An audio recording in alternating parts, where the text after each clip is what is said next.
애가 끊어질 듯 울고 있는 두 사람.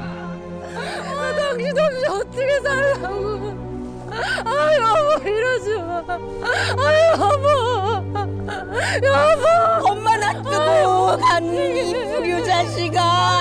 안 돼. 갑작스러운 사고로 아들을 잃은 어머니와 남편을 떠나보낸 아내. 청천벽력 같은 죽음에 억장이 무너집니다. 안 된다. 그런데 며칠 후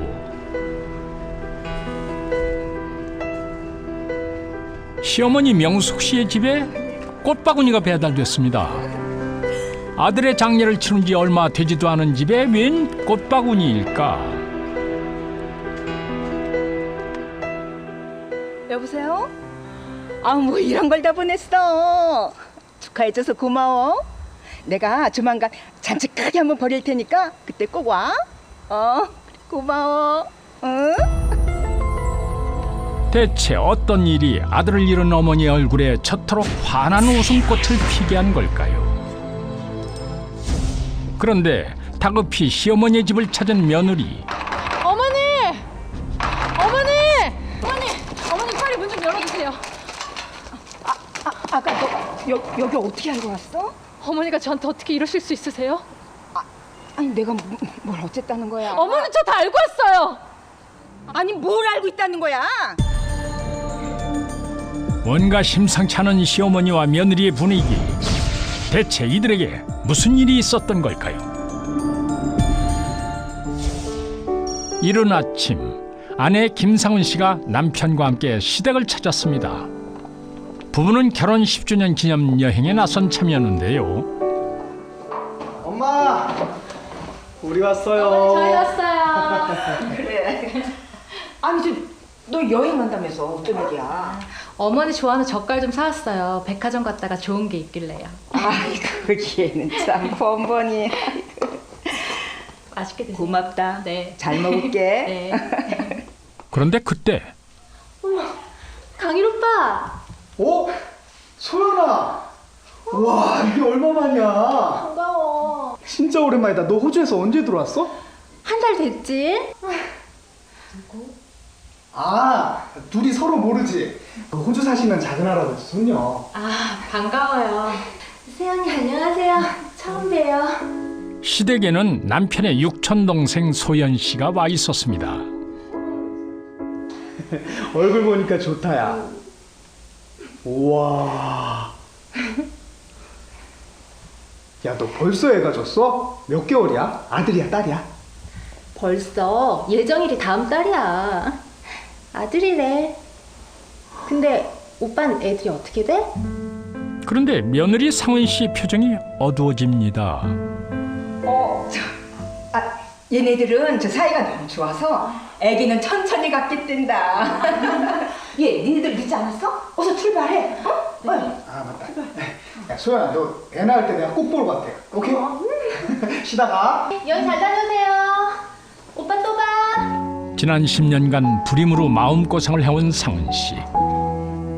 혹시 아내가 마음이라도 다쳤을까 봐 강인 씨도 노심초사한 모양입니다. 아유, 괜찮아. 신경 쓰지 마. 기분 좋게 우리 놀러 가자. 응? 애는 생기겠지. 한 씨 부부는 결혼 10년 차임에도 불구하고 굉장히 사이가 좋았었는데요. 늘 한결같이 다정한 모습에 주변 사람들에게 부러움을 사고 있을 정도였어요. 거기다가 아내 김 씨는 모든 게 완벽한 성녀왕처였는데요. 시어머니와도 사이가 남달랐다고 합니다.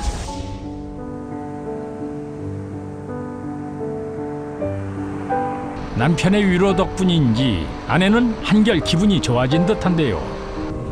아이고, 운전해야 되는데 자꾸 보래. 아 그래도 여행인데 사진 찍자. 봐봐. 여기 좀 봐봐. 그런데 그때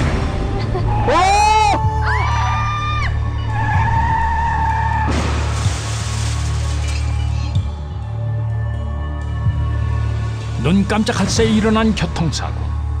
부부의 결혼 10주년 여행은 순식간에 비극의 현장이 돼버렸습니다. 사고 발생 20일 후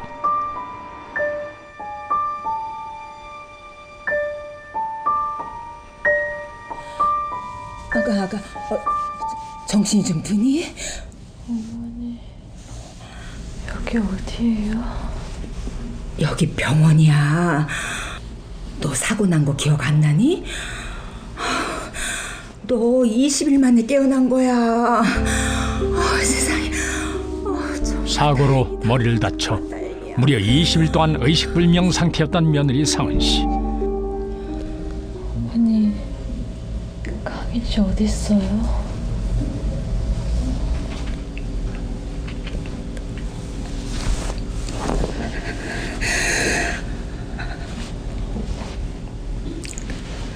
길이.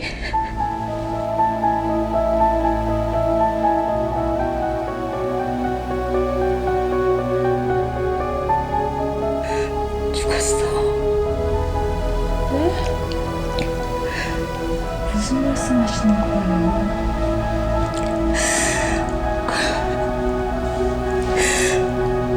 사고 즉시 그 자리에서 죽었어.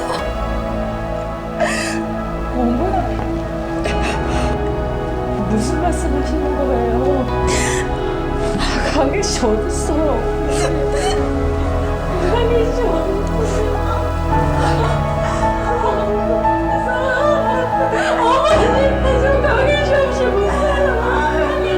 안타깝게도 남편 강인 씨는 이미 세상을 떠난 후였습니다.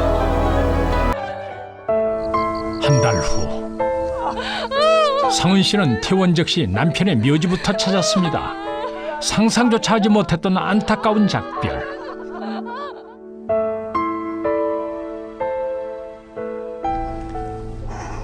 나도 집 정리하고 고향으로 내려갈란다.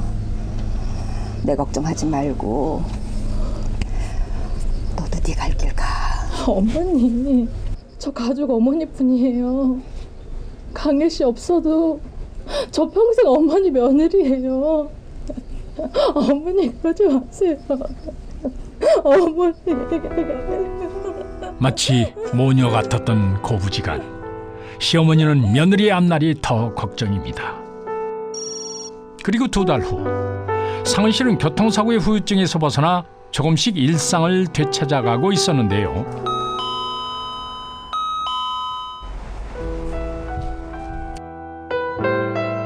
상은 씨에게 의외의 손님이 찾아왔습니다. 한강일 씨 부인 되시죠? 네. 그런데 무슨 일이시죠? 한강일 씨에 대해서 좀 드릴 말씀이 있습니다. 죽은 남편에 대해 할 말이 있다는 남자. 한참 동안 꽤 심각한 대화가 이어졌습니다. 그런데 뭐라고요? 지금 무슨 말씀을 하시는 거예요? 대체 무슨 이야기를 들었기에 이토록 놀란 걸까? 며칠 후, 외출해서 돌아오는 듯한 시어머니를 누군가 지켜보고 있습니다. 바로 며느리 상은 씨였습니다. 대체 왜 시어머니를 몰래 훔쳐보고 있는 걸까?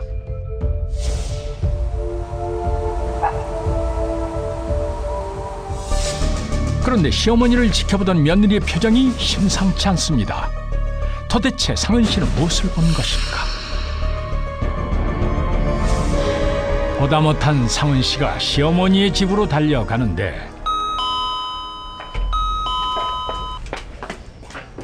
누군데 대답이 없어. 아이 참. 어머니 저 왔어요. 며느리의 갑작스런 방문에 당황한 듯한 시어머니. 아니 근데 연락도 없이 어떻게 왔어? 어머니 잘 지내셨나 인사도 드리고 뭐 좀 여쭤볼 게 있어서 왔어요. 그래도 그렇지 연락이나 좀 하고 오지. 어머니, 제가 어디 못 올 때 왔나요? 이제 어머니 며느리 아니라고 이렇게 문 앞에 세워두실 거예요? 아니 그게 아니고 오늘 아내 중요한 손님이 와 계셔. 그러니까 우리 내일 따로 만나자 약속해서. 섭섭하게 왜 그러세요, 어머니? 물이라도 한 잔 주세요. 아니 우리 내일 다시 만나자니까. 어머니 왜 그러세요, 섭섭하게. 아니 손님이 와 계셔 오늘. 시어머니의 만류에도 불구하고 막무가내로 들어가려는 며느리. 바로 그때 왜 이렇게 말아? 상은 씨가 이토록 놀라는 이유는 무엇일까? 교통사고로 죽었다던 남편이 멀쩡하게 살아있었던 것입니다. 뭐해? 대체 이게 어찌된 일일까요? 여보. 야, 한강일. 죽었다는 사람이 도대체 어떻게 된 거야? 그게 그러니까 내가 네 무덤까지 갔다 왔는데 어떻게 살아있냐고! 여보, 진정해. 불과 석 달 전에 장례를 마친 남편이 어떻게 살아있는 걸까? 부부가 결혼 10주년 기념 여행을 떠나던 그날, 가자. 이거 왜 안 되지? 왜? 안전벨트가 고장났나 봐.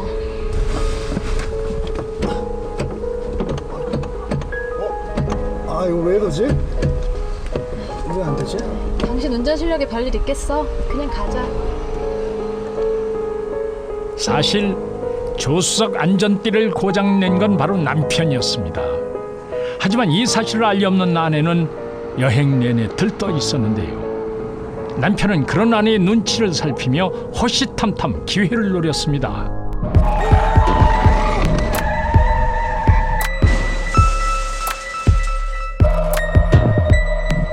자신의 위험을 감수하고도 고의로 사고를 일으킨 남편. 아내에게 심각한 부상을 입히기 위해 안전띠까지 고장냈던 것입니다. 남편 역시 사고의 충격으로 정신을 잃고만 상황. 그런데 그때 사고 현장을 지나던 차량 한 대가 멈춰 섰습니다. 다급히 사고 차량으로 달려오는 운전자. 그런데 강이라, 놀랍게도 목격 차량의 운전자는 시어머니였습니다. 강이라, 정신 좀 차려봐. 강이라. 엄마, 나 살아있는 거 맞지? 그럼 살았지. 예. 아, 근데 너 너무 심하게 부딪히는 것 같더라. 야, 다친 데 없어? 괜찮아? 괜찮은 거 같아. 사실 시어머니는 아들의 계획을 돕기 위해 처음부터 부부의 뒤를 따라왔던 것입니다. 예, 저 119죠? 여기 교통사고가 났는데요. 빨리 좀 와주세요. 현장에서 태연하게 사고 뒤처리까지 마친 시어머니. 그 후 20일 만에 깨어난 며느리에게 아들이 죽었다는 거짓말을 한 다음 아들의 사망 신고서까지 건넸던 것입니다. 그렇다면 며느리는 시어머니와 남편의 감쪽 같은 사기극을 어떻게 눈치챌 수 있었던 걸까? 남편의 유품을 정리하다가 남편 앞으로 들어뒀던 보험 증권을 발견을 하게 됩니다. 9년 전에 실적 때문에 고민하던 보험 설계사 친구의 부탁으로 6개월 후 해지하는 조건으로 들어뒀던 보험이었는데요. 하지만 아내는 보험 하나 정도는 있어야겠다는 생각에 남편 모르게 보험을 계속 유지를 해뒀었어요. 거기다 종신보험금이 무려 3억 원이나 나오는 것이었는데요. 아내는 남편이 남긴 마지막 선물이라고 여기면서 이 보험금으로 작은 가게라도 하나 차릴 생각이었다고 합니다. 그리고 아내는 시어머니에게 받은 남편의 사망 신고서를 가지고 종신보험금을 신청을 했는데 놀랍게도 이 보험으로 인해서 대단한 진실이 밝혀지게 됩니다. 상은 씨를 찾아왔던 의문의 남자는 바로 보험조사관이었습니다. 한강일 씨 종신보험금을 받으실 수 없습니다. 네? 아니 왜요? 이 사망 신고서는 위조된 겁니다. 뭐라고요? 그럴 리가요. 저희 시어머니께서 직접 신고하신 거예요. 이런 거 위조하면 공문서 위조죄라는 거 모르셨어요? 아내는 가짜 사망 신고서 때문에 보험금 지급이 거부된 것은 물론이고 졸지에 보험 사기범으로까지 몰리게 됐던 것인데요. 상은 씨는 그 길로 주민센터를 찾아가 남편의 생사 여부를 확인했습니다. 역시나 남편은 사망 신고가 된 적이 없었습니다. 대체 왜 사망 신고서를 위조하면서까지 이런 일을 꾸몄던 걸까? 당신 왜 나한테 죽었다고 숨기고 사망 신고서까지 줬어? 왜 그랬어? 이렇게까지 한 이유가 뭐야? 그게 여보, 그러니까 어머니, 우리 현빈이 왔어요. 바로 그때 들려온 어떤 여자의 목소리.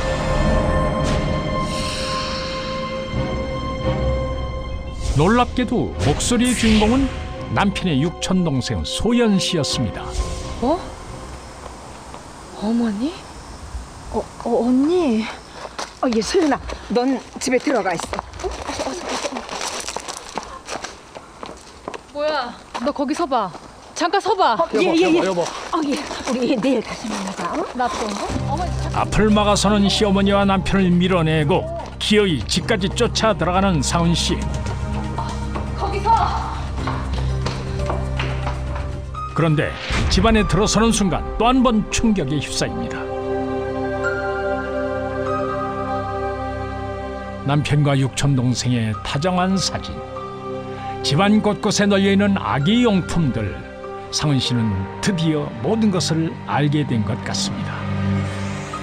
당신들 무슨 관계냐고!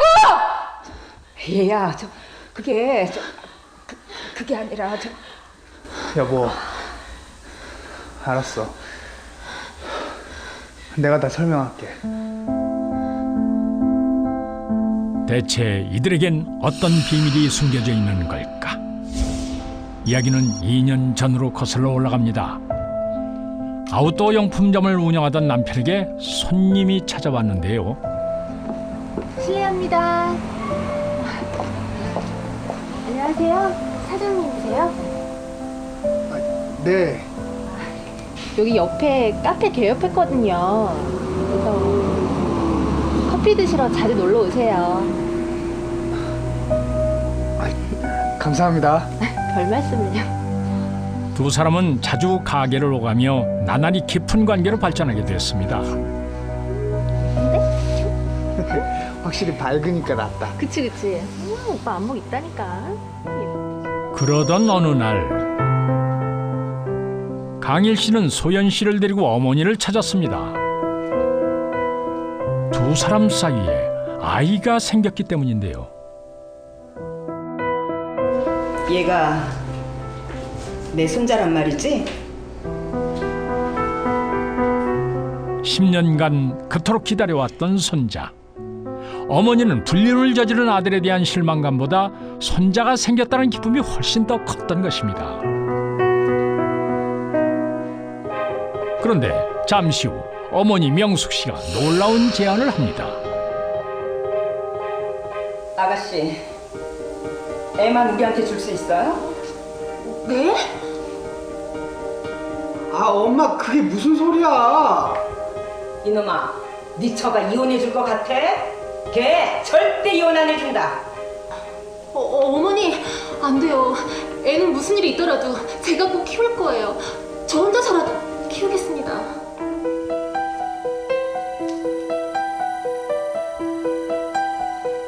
그럼 너희들 내 말 잘 들어야 돼. 지금부터 내가 시키는 대로 해야 돼. 알았어? 남편은 아내가 평소 가정을 굉장히 중요하게 생각을 해왔고 이혼에 대해서도 매우 부정적인 인식을 가지고 있었기 때문에 절대로 이혼을 안 해줄 거라고 확신을 하고 있었어요. 결국 남편은 어머니와 함께 아주 무서운 계획을 꾸미게 됩니다. 고의적으로 교통사고를 일으키는 거였어요. 남편이 죽었다고 거짓말을 한 후에 아내를 완벽히 속이기 위해 사망신고서까지 위조를 했거든요. 남편은 이렇게 아내를 기만을 했던 것이죠. 그런데 남편의 만행은 여기서 끝이 아니었어요. 아내를 또다시 큰 충격에 빠뜨리게 합니다. 그러니까 딴 살림 차리려고 이딴 짓까지 한 거야? 맞아, 여보. 여보, 차라리 나 간통으로 고소해줘. 나 죄값 다 치르고 한평생 사는 거 사랑하는 여자랑 내 아이랑 함께 살고 싶어. 뭐라고? 끝까지? 당신 나한테 이럴 수 있어? 당신 소원대로 감옥까지 보내줄 테니까 기다려. 나랑 얘기 좀 하자. 어머니도 공문서 위조인 거 아시죠? 아들이랑 같이 감옥 갈 준비나 하세요. 아가. 모자를 감옥에 보내겠다며 엄포를 놓고 떠난 며느리. 모자의 사기극은 결국 엄청난 파국을 불러오고 만 것입니다. 며칠 후 세 사람이 다시 만났습니다. 아가, 생각 잘했어. 정말 고맙다. 어쨌든 고마워. 됐고 준비한 거나 빨리 주세요. 3대 독자의 감옥행을 가만히 두고 볼 수 없었던 어머니. 자신의 재산 10억 원을 주는 조건으로 며느리에게 협의 이혼을 부탁했습니다. 간통죄 고소는 분이 풀릴 것 같지 않았던 며느리는 10억 원을 받고 깨끗이 끝내기로 했습니다. 정직은 최선의 방책이라고 합니다. 남편과 시어머니가 처음부터 바라는 걸 정직하게 말했더라면 이 같은 최악의 결말을 맞지 않았을지도 모릅니다.